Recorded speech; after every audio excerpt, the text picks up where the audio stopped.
Right now on News Channel 6 at 7, battling gas prices in the Peach State, what Georgia lawmakers are doing to help alleviate the strain on wallets. And data centers, how it impacts energy costs. We'll hear from the source as your News at 7 starts right now. Live from Television Park, this is WJBF News Channel 6 at 7.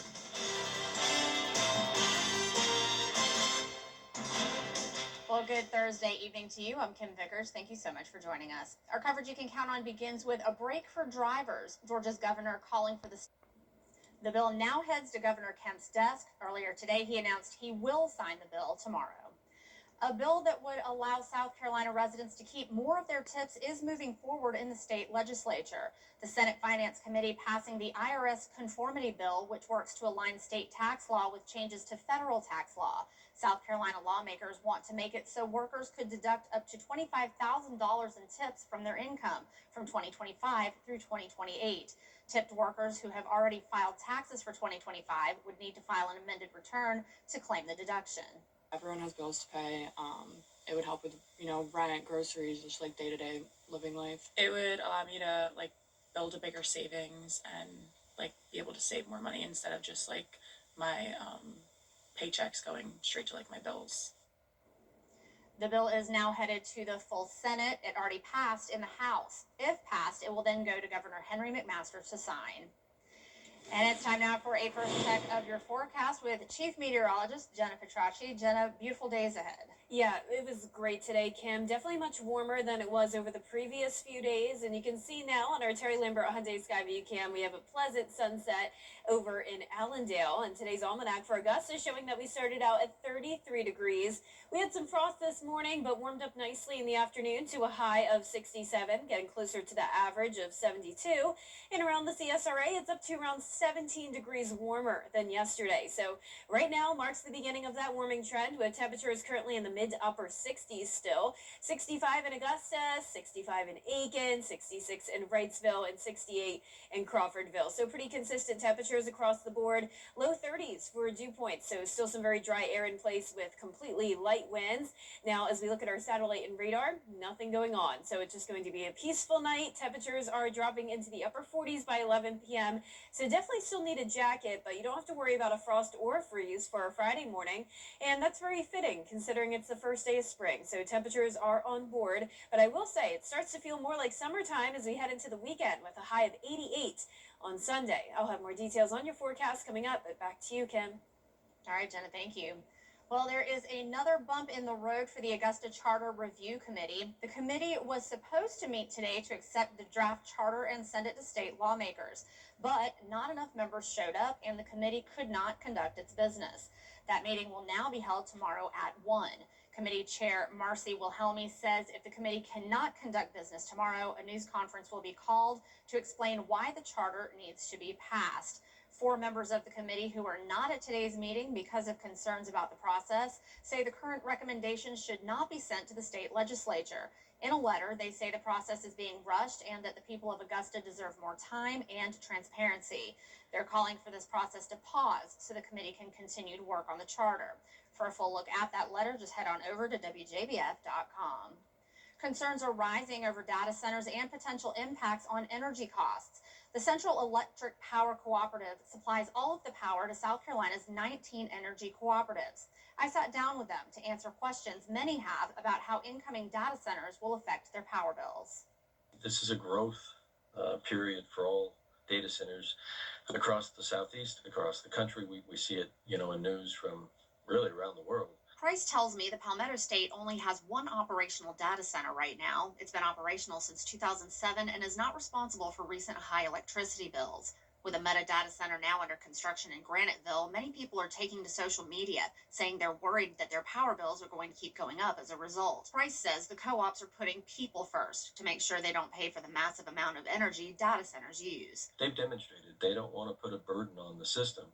So as this new wave of data center growth comes to our area, we're up front with them in saying the same thing. We cannot serve you in a manner that harms. This week, all 19 energy co-ops in the state unanimously voted to adopt a new rate that will protect families and businesses from the energy costs incurred by data centers. Those protections include a 15-year minimum contract, prepayment for necessary infrastructure upgrades, and provisions for ramping down electricity use during potential energy shortages. Basically, it establishes long-term contract requirements. If we're going to commit to serve you at 200 megawatts or 1,000 megawatts, whatever it is, on a time frame, then you are going to be responsible over the course of that for those investments. I reached out to Dominion Energy to find out how they are protecting customers from rising rates from data centers. In a statement, they said, in part, contractual requirements with commercial and industrial customers, including data centers, contain terms to ensure other customers, such as residential and small businesses,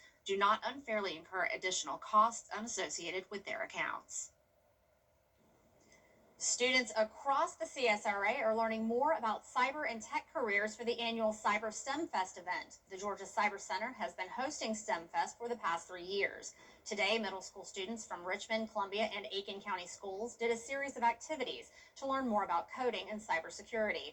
Students are also learning about artificial intelligence, something leaders say they want to expose them to even at their young age. It is a very powerful tool that can be used.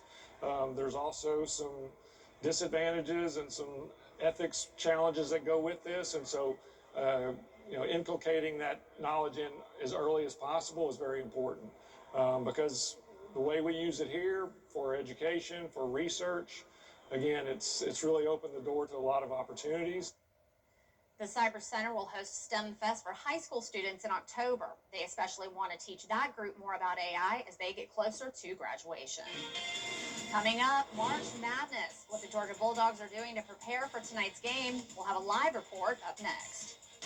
Hello, I'm Adria. Welcome to 10 years in a row. March Madness is officially here with the first round of 64 kicking off today. The Georgia Bulldogs will take on St. Louis in New York. Gretchen Beyer is live in Buffalo to tell us more. Gretchen? Hey, Kim. Yeah, so we still have some time before UGA hits the court, but preparation for this game starts way before tip-off. Georgia has their hands full with this 8-9 matchup with St. Louis. Now, the Billikens are one of the best shooting teams in the country. This season, they've shot 50% from the field and 40% from three. Here's what head coach Mike White had to say about the St. Louis offense. They just present a lot of problems offensively. Really good cutting team, ability to draw fouls, in a diverse set of actions and concepts that allow for a bunch of preparation. Out there and play our game. We try not to let the other team dictate our pace whenever we're on the court. Just executing the offensive strategies that our coaches give us.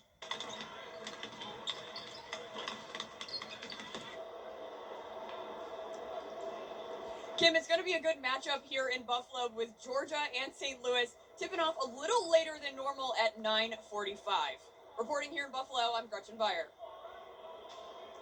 All right, Gretchen, thank you. Well, relay races, walking the track, and teamwork. The Special Olympics kicking off for the Richmond County school system. The opening ceremonies were held this morning at Butler High School with a torch run. The games feature student athletes from across the school district. Staff and families volunteer. The events include the 50-meter dash, softball throw, tennis ball throw, and a beanbag toss. This event here just allows us to serve them. This is our time for all of the staff members to serve our students. And that's, and to see their smiling faces, their hugs. I had one that he just didn't want to let me go. Just the hugs and the smiling faces, just the excitement. More than 200 middle and high school students participated in today's games. The patch is back in play. The city golf course reopening after 14 months of major renovations led by Augusta National. The original patch was a diamond in the rough, but the new layout is getting rave reviews. This is a world-class municipal golf course, probably the best in the world. And it has all the components that invites people to want to play. It has the affordability. It has all of the inclusiveness. This is a game that has been opened up to so many that traditionally it has not been made affordable to. And we couldn't be more excited. Taking part in the opening ceremonies was Clois Herndon, one of 4 who integrated the patch more than 60 years ago. The warming trend begins just in time for the first day of spring, but as we go into the weekend, it's starting to feel more like summertime with those highs in the upper 80s. It will also be a mostly dry end to the month of March. I'll have your full Vapor 6 forecast when we return.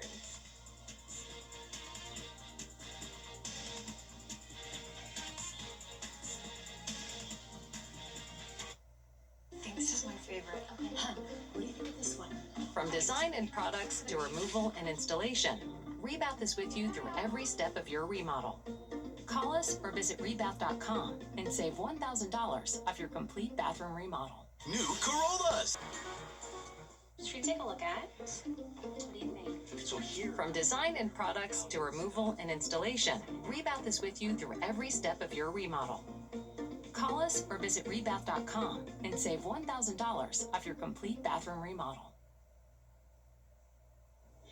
Now, your most accurate forecast with WJBF Live Viper 6. Welcome back. Here's a look at our Terry Limber Hyundai Skyview cam in Burke County. We have a beautiful sunset. It was a clear day and a mild day with highs in the mid to upper 60s. Currently, we're sitting at 65. Winds are calm. Dew points are low in the 30s. You just can't beat it today. It's already starting to feel like spring with those temperatures much warmer than they were yesterday. So we had a brief cool down with those highs in the 50s, lows in the 30s. But look at what's coming our way. 90 degrees in Oklahoma City. Now, I don't think we'll get quite that warm, but all of this warmth is moving our way as this ridge of high pressure builds in. So you can see that high pressure down towards the south of us. That's keeping the southeast nice and dry. We're going to continue to see quiet weather as we go into the weekend. Now, tomorrow is the start of spring, also known as the vernal equinox. The beginning of spring is technically at 10:46 in the morning, and this happens when Earth's axis is tilted neither toward nor away from the sun, meaning we have an equal amount of daylight and darkness at all latitudes. So here is a look at your spring forecast. It's going to be a lovely day tomorrow. Still chilly in the morning, but no need to worry about any frost or freeze as temperatures will be in the upper 30s. Then we'll climb into the mid 70s as the day goes on, and check out these weekend temperatures, mid to upper 80s. Personally, I think it's going to be a great day to lay by the pool. You may want to go up towards the lake. It's just going to be beautiful out there. And luckily, we don't have to worry about that summer-like humidity just yet, as dew points are staying in the 50s, so still in that comfortable range. So even though it's in the 80s, it won't be feeling any hotter than the actual temperature. Now let's move on to some not so great news, and that's the fact that the pollen levels remain high. No surprise there, I know, and we're not going to get much rain to wash it away. We do really need that rainfall, as the drought monitor has updated today, and we're seeing that extreme drought in northern McCormick, Lincoln, and Wilkes County, also down in Johnson and Emmanuel counties. Luckily, we have picked up some significant rainfall, actually putting us in a surplus for the month of March in several places in the CSRA, and that's parts of Aiken, Richmond, Burke, over towards Washington County. So still dry. We could use some more rain since we've been in a drought for so long now, but not nearly as bad as it has been. But no rain in sight tonight or tomorrow. Skies remain clear. Winds overall coming out of the south. We'll see some cloud cover Friday night, and we're expecting a complex of showers and storms to develop around the Midlands Saturday evening along this cold front. So if you're headed up towards Columbia, you may run into some rain and weak storms, but here in the CSRA, I'm expecting it to stay dry. Upper 30s to low 40s for those temperatures tonight. Highs tomorrow are going to be in the mid 70s across the board. Average high is 72, and we'll be well above that as we head into the weekend, but right back to near average with a brief cool down next Tuesday and Wednesday. Then we warm up again, and then we cool down again for that following final weekend of March, with just some slight rain chances around 10 to 20%. Sounds like it's going to be a lovely first day of spring. Yeah, it Looking really will forward be. to it. All right, Jenna, thank you. Well, South Carolina's first responders say the most preventable cause of infant death is linked to how babies sleep. A team in Anderson County is working to put a stop to a troubling trend. Ariana Meadows explains.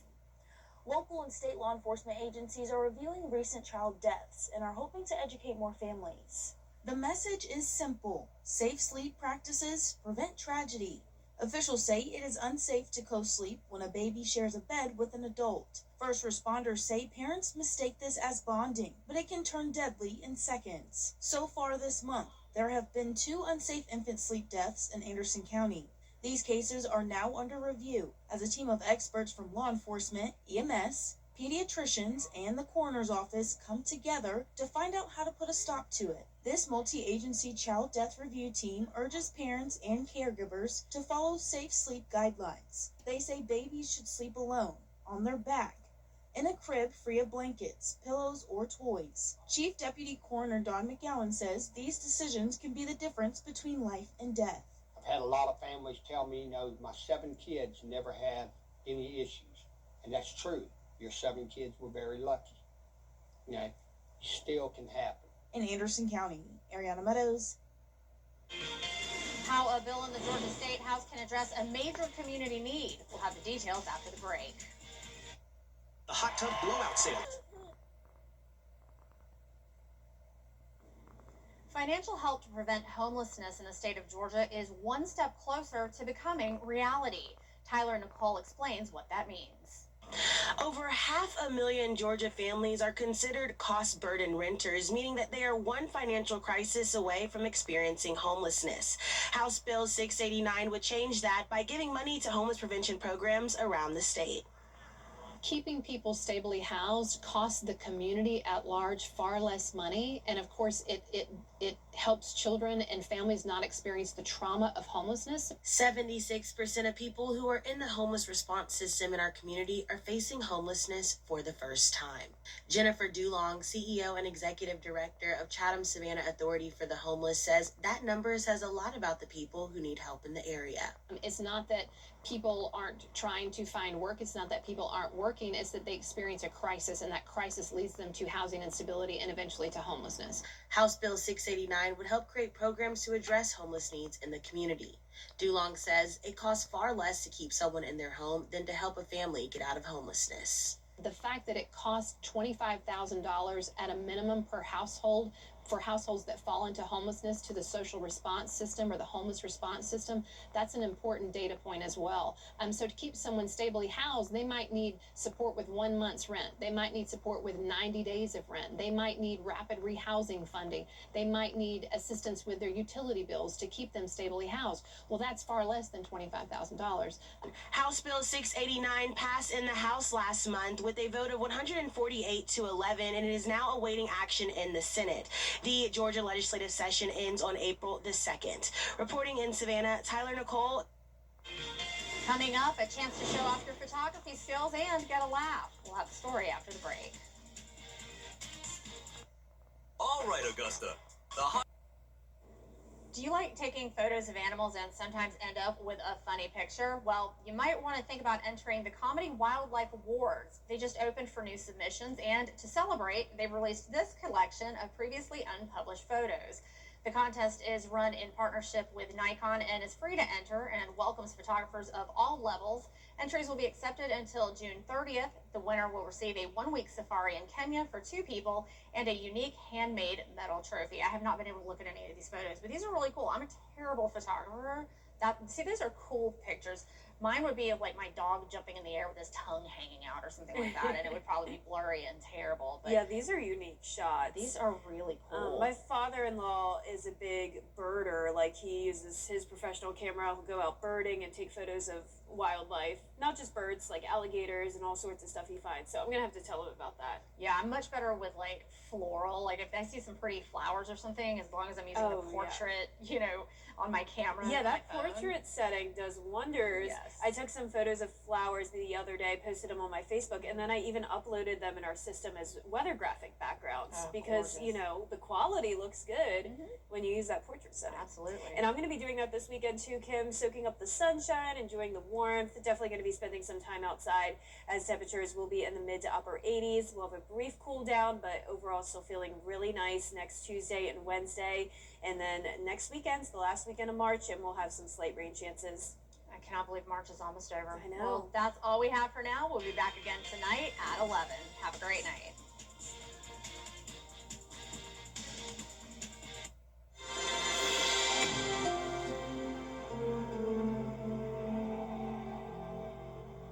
After an accident, it is not just about a case. It is about getting you back to the moments that matter most. At Mike Hostelo Law Firm, we help you move forward with confidence.